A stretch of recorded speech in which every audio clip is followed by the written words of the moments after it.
Ես ասեմ, որ ես տեսնում եմ, որ ակին շատ մարդ տարբեր երկրներում արձագանքում են, բայց որպես պետություններ, որպես միջազգային կազմակերպություն, իհարկե ոչ։ Նույն Հայաստանում է, նույն ինչի խոսում եք, ինչի մենք ուրիշ երկրների մասին խոսում ենք, Հայաստանի մասին խոսենք, Հայաստանը չի արձագանքում, տենց ոնց որ ես կսպասեի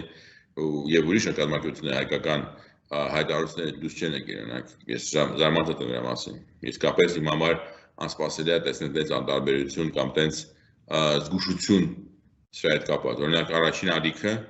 եւ Պետրոս Կատարյանը կանչում է բոլոր մարդկանց հարցազրույցների, բայց ոչ մեկ անգամ Արցախից ոչ մեկին չի գրավել, հասկանա ինչ է իրավիճակը։ Առաջին ալիքը պետական ալիքն է, որ պետքա արձագանքի ինչ է գնում Արցախում։ Ինձ հետաքրքիր է առաջին ալիքի աշխատողներին եւ իրանց ղեկավարին ոնց են նայում այս իրավիճակին, ոնց են իրանց հետո աչքի են նայում իրանց ընկերներին ու իրանց ծանոթներին, եթե իրանք այդքան բանը չեն անում ու չեն գտնում կարևոր արձագանքել ինչ է կատարում